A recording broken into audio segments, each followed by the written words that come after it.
Our next guest is a pillar on the CIO investment circuit, whether among other hospital plan CIOs or public fund CIOs. Hear how he motivates his staff, which may involve some group yoga, establish the most effective governance regime, and steers his plan through choppy waters.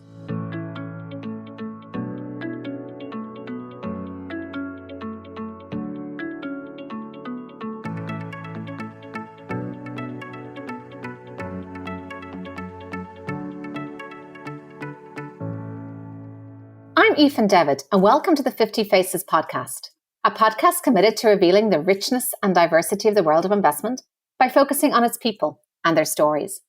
I'm joined today by David Holmgren, who is Chief Investment Officer at Hartford Healthcare. He has had over 30 years of experience in running both internal and external investment portfolios in a range of settings. Aside from being a nonprofit CIO, David also serves on the investment board for the Hartford Community Foundation. Welcome, David. Thanks for joining me today. Thank you, Finn. Very happy to be here. Well, we've known each other for many years on the circuit, but I don't think I've ever asked you about your background and how you ended up entering investment in the first place. Can you take us back to your background, your education, and whether your career took any surprising turns? Yeah, so I actually had been pursuing a career in education. I wanted to get my PhD in international economics and started working in securities before grad school started. And turned out I loved the industry and stayed on. So pretty huge detour, but I think we're fortunate when we can take detours in life. Not everyone has the same chance to change their lives. So plenty of detours, but I think I'm very fortunate. And in terms of the skill set, perhaps, that you import from both teaching and the study you did in education, what were some of the skills that you brought from there into your investment work? Yeah, very interesting analogy, actually, Ifin. So much of what we do as a CIO, it's the accountability for investments, but there's another hat we wear, and that's handling the communications to the boards who appoint me, my authority, but also in tandem it's communications to the participants, the stakeholders, the beneficiaries, who I serve in their best interests. So that handholding, that customer service, they're very similar to being an educator. And interestingly, in grad school, although I didn't go on for my PhD in economics, but I got my master's in business. And you know how everyone gets some award in grad school? Mine, oddly enough, was most likely to become an educator. And I think that skill is probably something that we utilize on a daily basis in our role. That's so interesting. I certainly would share that in terms of having to pitch sometimes quite complex concepts at a level that they are relatable, which is a huge part of dealing with boards. And let's go forward now to your current role in a healthcare setting in terms of running the nonprofit there. Can you tell us how you came to there? Yeah, that was another detour. I was actually at a public plan and stayed one election term. I had actually accepted the position as a CIO, or I was planning to accept a position in the Middle East to be head of investments for a large sovereign. And another detour in life, I guess. My kids were a little bit younger, and as a single dad, I hadn't wanted to move abroad at that period. And I was very fortunate that the nonprofit was also in need of a CIO at the time, and fortuitously came here instead of moving to the Middle East. Did you ever do one of those kind of sliding doors thought experiments in terms of how your life might have been different had you taken that position out there? Eofen, I think we do that every day of our lives, actually. Probably very true. So CIO now, and that obviously Connecticut, quite a different backdrop to sovereign wealth fund in the Middle East. Can you tell us what's at the forefront of your mind? And maybe if you could just sketch for us in terms of size, approximately, that you are looking after and team, just those kind of metrics first, and then what's on your mind today? Okay. Well, I am honored to be the CIO here for Hartford Healthcare, HHC. So we're a large nonprofit. We're actually the largest employer in this relatively small city. So duty-wise, it's a very heavy sense of obligation. The portfolio is roughly $5 billion in total. And I mean, my primary responsibility for that is the ownership of the investment returns. So asset strategy and asset positioning and manager selection, liquidity trading, development. The team is 9 dedicated individuals. And what's on our mind is really similar to all nonprofits. It's the pressure on returns. So given that sense of background, I mentioned duty to our community, nonprofits have a role to provide enough income to support the mission. And that's normally a very vital role to the community we serve. So what's on our minds now, driving the returns, is something you and I had recently talked about. It's war, it's recession, it's inflation, it's shortages, it's rates. So some of the things we're working on really in this idea of the environment is how those items factor in to our mission of developing the turns. And we might be perhaps in this environment deploying more in private credits to create some of that income protection without taking on duration risk. We might be deploying a little more in asset-backed infrastructure to protect ourselves from the inflationary environments. So we just have an awful lot on our toes these days. And you mentioned cash flowing investments such as private credit. As a hospital, what type of specific, I suppose, cash needs would one need to be mindful of, as opposed to, say, a foundation or endowment, which may have a spending plan, but not an operating budget in the same way? Yeah, that's a very good point. As every CIO perhaps considers their client when designing their portfolio, how to invest. Yeah, in our case, you're correct. Running a healthcare system, as you're aware, these are challenging times for hospitals during the pandemic. So given the state of healthcare, we really are focused a little bit more on liquidity than we might have been prior to 2020. So yes, we do have some specific pressures on ourselves. Aside from liquidity, it'd also be our risk tolerances. So it had been challenging from what we just discussed on the issues of recession and inflation and shortages. But you're right, at a time when we should, being as dynamic as possible, working within a healthcare system right now puts some additional limitations, some constraints that we have to be mindful of, especially around risk avoidance. Hospitals can't afford losses, higher liquidity profile than one would ideally want right now. So you're absolutely correct. The institution definitely impacts the portfolio. And I know that you have both internally and externally managed funds. How did you think about setting up the split there? And what were some of the challenges in building a team in-house for an entity of your size? Yeah, very good question, because it is very unique. And thank you for noticing some of the challenges, the aspects of establishing an internal fund. So you're right on size. It is well known from some of the larger sophisticated groups, like CalSTRS or Ontario Teachers. But you're correct in that not many nonprofits have an internal function, right? The challenge of in-house management is you do need the talent, you need the resources, you need the governance. Sometimes that's very hard to get in place. We were very fortunate that our governance is phenomenal. I have an investment board that governs me of 8 leading CIOs, and we have the governance in place to actually run a best-in-class program. The benefit, of course, why the larger sophisticated groups like a CalSTRS or Ontario Teachers would do it, is there's huge benefit. The obvious being cost savings. If you have the talent and you're able to affect internal management, we for ourselves, and mind you, we're smaller than a very large fund, but for ourselves, we actually saved $40 million in fees last year alone. So the fee savings are huge. Another benefit is actually we get to control a lot of the exposures, so we can quickly adjust. Very recently, as you and I just talked about some of the market changes, biotech sector is incredibly oversold, so we can dynamically size up, rotate, change the valuation of our portfolio. We can very quickly adjust internally without needing to have any knee-jerk reaction on our investment partners so we don't disrupt their portfolios. So the advantages are real clear, but to your point, The challenge is you really need to implement first the governance and the staffing. But not every investment office is set up to handle internal. It takes a different skill set. And just let's dig into those two separately, governance and staffing, because that's really, I think, the rub. And that is phenomenal that the saving you mentioned. Just before I ask the question, what percentage then is internal versus external to have those kind of savings? So for ourselves, it's actually between 15 and 20%. The savings occur at a different point of the life cycle.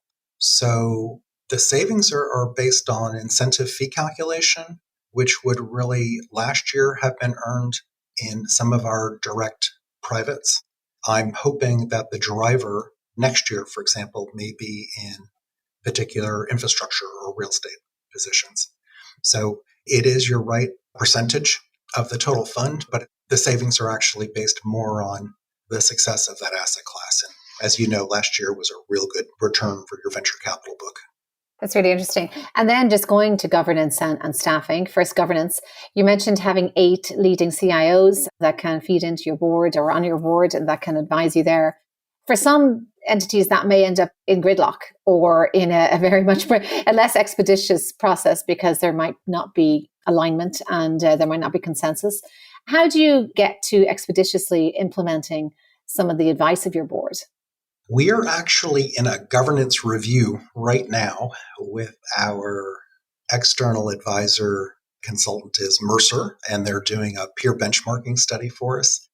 And it's funny, we actually do test that very issue. Are we strategic and thoughtful and operating at a full potential? And it involves many things. And one of them is the committee's self-assessment. Has the committee evaluated itself as being strategic?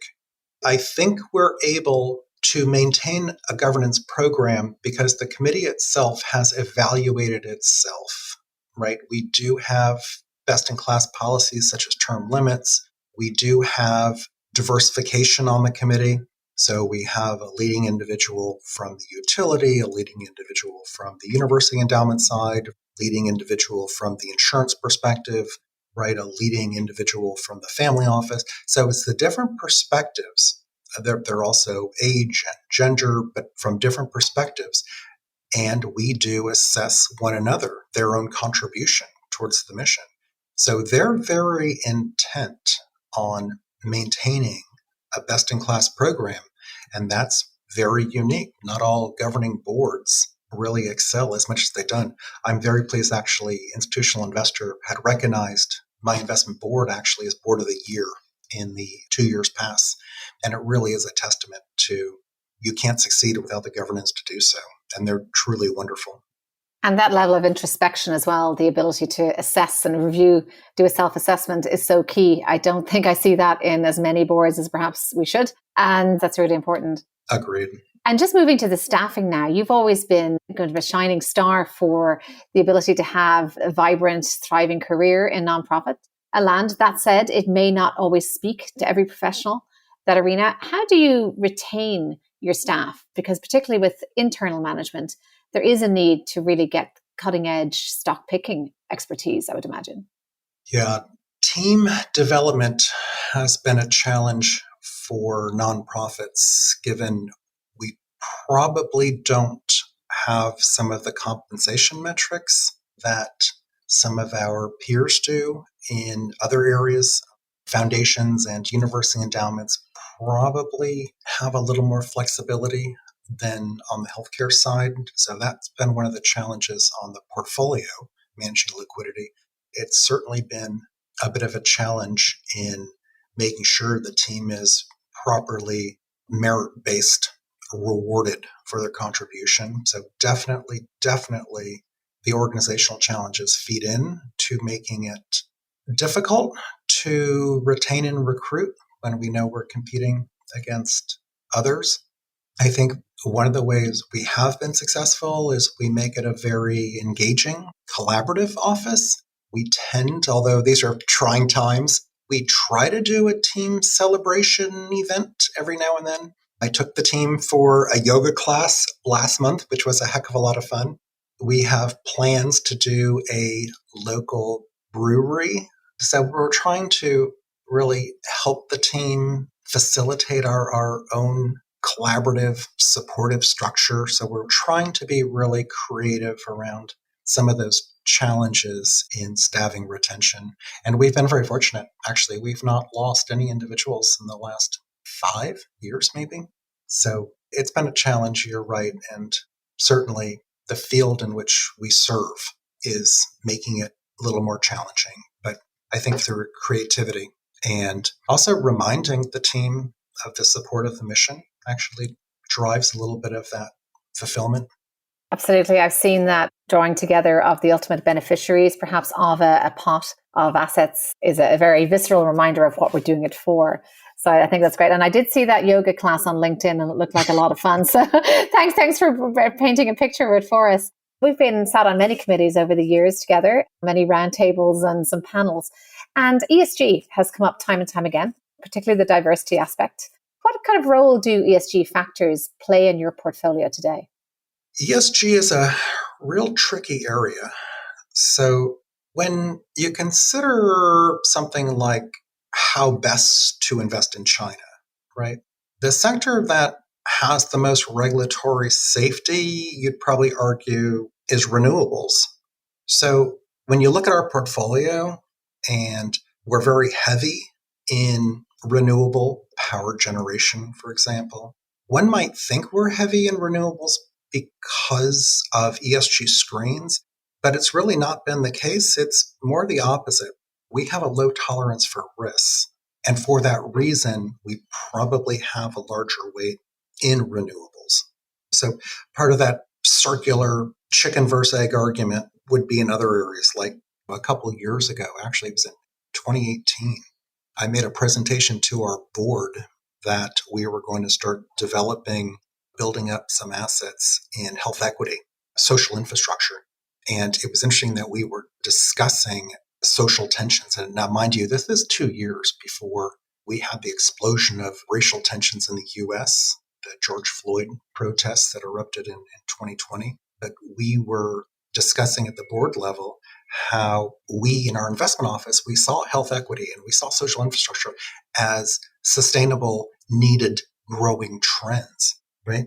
So they're not mutually exclusive. And I think you're correct that ESG is a very dominant, relevant topic now. And I'm delighted we are recognized as responsible investors, but really make absolutely no mistake. The reasoning for ourselves is just very much investment based.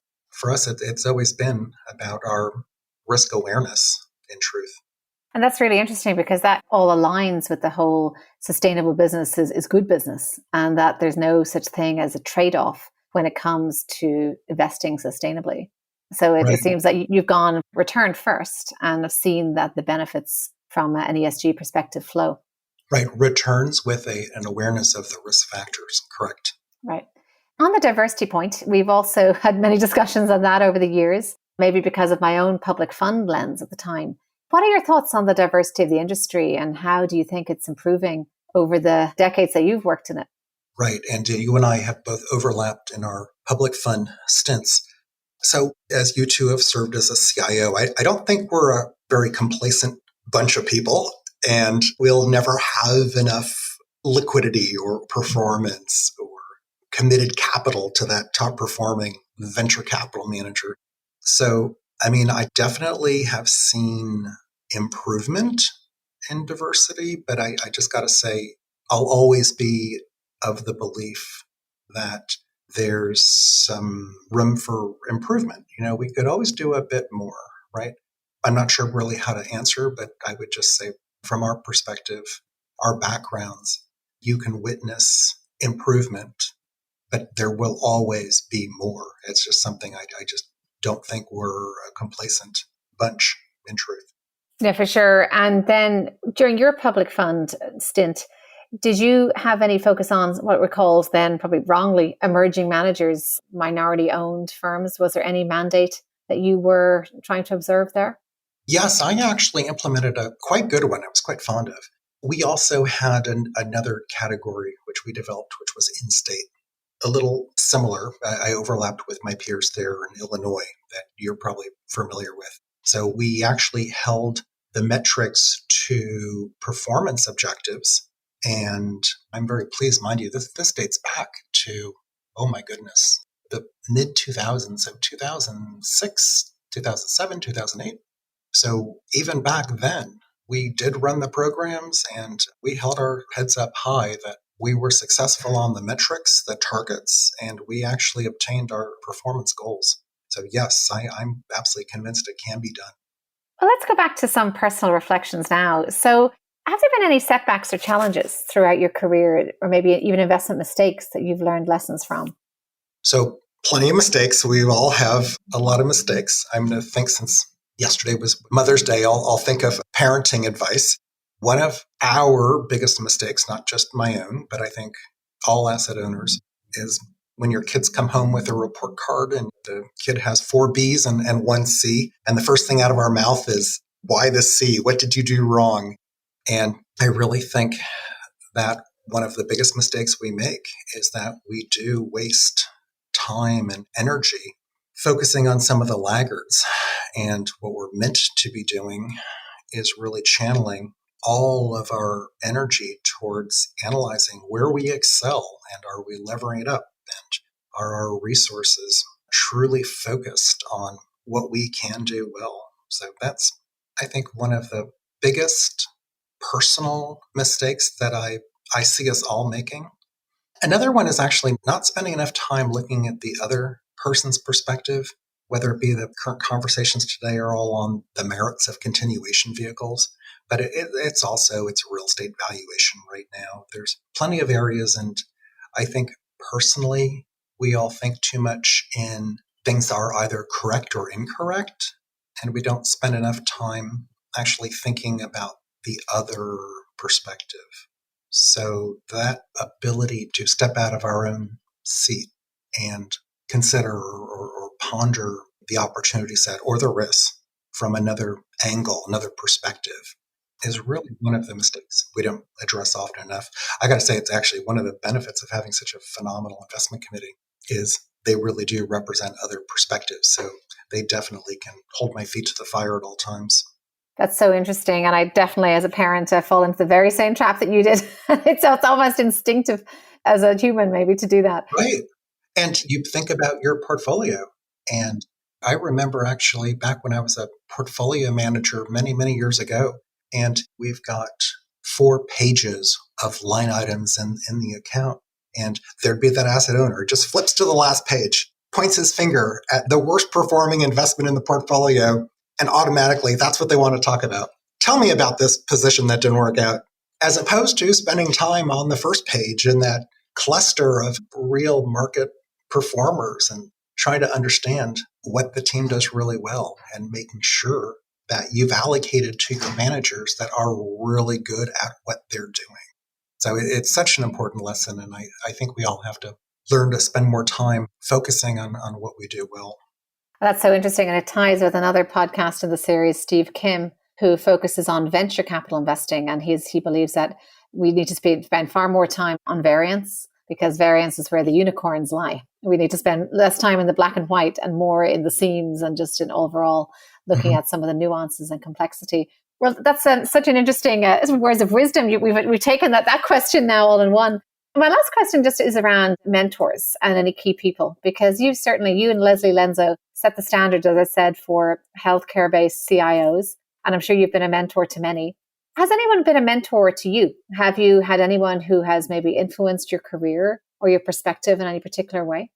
First off, Leslie Lenzo is phenomenal. She's just one of the greatest. So if I am all about the life lessons, and I will say something that may be a little unique would be experiences that influenced, probably more so than mentors. And I often share as part of mentoring here. We just have a newest analyst starting actually right now, and she's wonderful. But something that's fresh on my brain since I just shared it with her, and I do with all of the younger team that comes on. One of my most important experiences had been when I graduated university. I graduated at 20, was a junior broker's assistant on a trade desk in London. So there was no one lower on the totem pole than me, to be clear. And as had been the culture in the 80s, especially on trade desks, right? Senior traders made our lives absolutely hell. I mean, I think that was their role in life, was to harass the rookies. They were loud, obnoxious, abusive. And the experience I'd share was just this: one day, a senior trader just throws a number of coins at me and yells at me to run outside and feed his parking meter. And I reacted by literally, from my perspective, I went to the desk manager and just had really thought it was not appropriate. But he just looks at me deadpan and tells me that the senior traders actually make all the profits and they're the ones that actually paid our salaries. So he asked me, he's like, who do you think should run outside to feed the meters? Who do you think should leave the trade desk, right? And it was just such a meaningful lesson to me, because I got to say, as a kid, I was real fortunate to just learn that everybody on the team just makes a different contribution to the team's success. And also, it was a unique experience in that it also just exposed me very early to behavior of just abusive coworkers, from my first job. And I think it was really important to learn when you first start, and people don't, but when they first start, that they need to learn equal respect, regardless of where they are on the corporate ladder at the time. So I think that would probably be the most relevant lesson I had that I do share with all of the younger team members that I'm mentoring. I love that. Well, I hope you fed those meters well and to the best of your ability, because I think it's like any part. I would say too, when somebody's disappointed with not getting the lead role in a play, if you play the role you're given to the best of your ability, somebody will notice. So I'm sure that happened. Yes. Well, David, thank you so much. I have always very much enjoyed being on a panel with you. I always used to look forward to them. You're thoughtful, you're wise, and you are really a rock of our industry. And thank you for the joy you clearly bring to the investment world and for sharing some of those insights with us. Thank you so much for having me. That was just good fun. I'm Aoife Devitt. Thank you for listening to the 50 Faces podcast. If you liked what you heard and would like to tune in to hear more inspiring investors and their personal journeys, please subscribe on Apple Podcasts or wherever you get your podcasts. You can find all of our content on 50 Faces Hub, where you'll find a library of role models, resources, and other solutions to enhance your career. This podcast is for informational purposes only and should not be construed as investment advice, and all views are personal and should not be attributed to the organisations and affiliations of the host or any guest.